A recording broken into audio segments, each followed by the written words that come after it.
The gentleman from Texas is recognized for 3 minutes. Thank you, Madam Speaker, and I thank my colleague for yielding. We are considering today a piece of legislation to report on the deaths of prisoners in federal custody. As part of the responsibility of this Congress, we have to make sure those prisons are paid for. We've got to have the money to make sure we can pay for the operation of those prisoners and of those prisons and keep those prisoners safe. In order to have that money, we've got to exercise fiscal responsibility here as guardians of the Treasury. Our highest priority as the elected representatives of the people who pay the taxes, that pay for these lights, that pay for this House chamber, we've got an obligation to protect their financial safety and security for the future. Not only the safety and security of these prisoners, more importantly, the safety and security of the American people. In order to make sure we've got that money available, we need to be very, very thoughtful and careful and remember that we face a deficit of over $1 trillion, a national debt of over $10 trillion, unfunded liabilities of $60 trillion plus.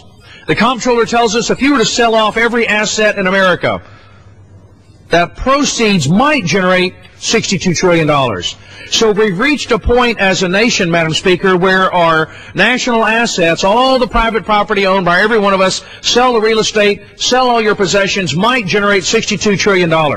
That's how much unfunded liability we've got out there that our kids and grandchildren are going to have to pay for Medicare, Social Security, Medicaid. And now all this new spending that the new liberal majority has engaged in, the biggest, most unrestrained, profligate spending spree in the history of America in a short 17-day period. The change that the new majority has given America is spent $1.3 trillion in a short 17 days. Not sure how we're going to even be able to assure the safety of prisoners in federal custody, much less the safety and security of Americans across the nation, when in 17 days we spent 50%, almost 50% more money than the entire annual budget of the United States. My colleague, Chairman Scott, a man of good faith and sincerity, says he hopes that this financial stimulus package works. That's not enough. That's a scary hope. Where are the legions of economists? Where are the witnesses? Why wasn't there any testimony? We had an appropriations hearing about 6 hours to spend about $800 billion, our piece of this bill. Ways and Means had a hearing of maybe about 6 hours. Normally, the entire annual budget of the United States, about $900 billion, requires a year's worth of hearings, hundreds of witnesses, hundreds of hours of committee hearings and thoughtful deliberation by the committees of the Congress to generate the annual budget for the United States of about $900 billion.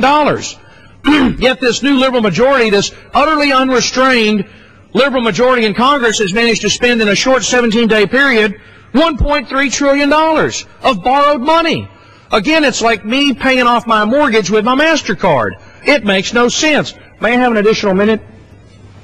One additional minute. The gentleman is recognized for 1 additional minute. And instead of, for example, this legislation we've got on the floor today, Madam Speaker, trying to protect and report on the safety of prisoners in the prison system, one of the many responsibilities of Congress, this utterly irresponsible, profligate spending that the new liberal majority is engaged in to stimulate the economy. $800 million for Amtrak, $400 million for climate change.